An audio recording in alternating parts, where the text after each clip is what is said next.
now we have to be able to hold multiple truths at once. After that experience, I started dealing with things like kidnapping plots and managing stalkers. Well, if you've noticed, there have been a series of memoirs and documentaries sharing very similar downward spirals of young entertainers, now actually including young kids who are featured on social media as well.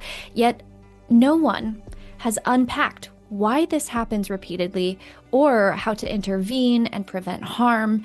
And nowadays, in addition to being an entertainer, I'm also a mental health practitioner. So I wanted to share not only my lived experiences, yes, all the juicy details from the sets growing up, but also connecting dots across media culture and child development and the industry ecosystem. And then even more urgently, actually, I think because of the digital world and this increasingly interconnected world that we're living in, a lot of the experiences that were once reserved for entertainers, things like challenges with privacy, safety, parasocial relationships, mental health, due to, tech overuse, those are now affecting everyone.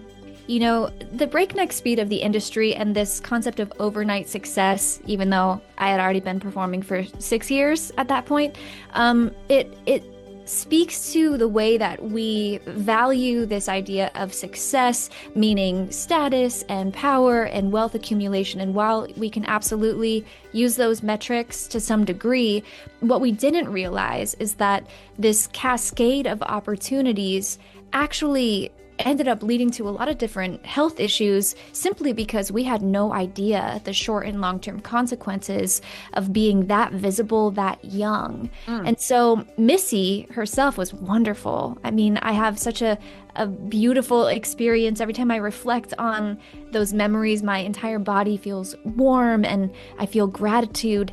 And now we have to be able to hold multiple truths at once. After that experience, I started dealing with things like kidnapping plots and managing stalkers and all of these different health issues from workaholism and burnout. I mean, to see a young kid doing 80-hour work weeks and to also become a financial breadwinner, and to be having a team that is comprised of 15 adults who feed their families based on you working and the need to continue building momentum.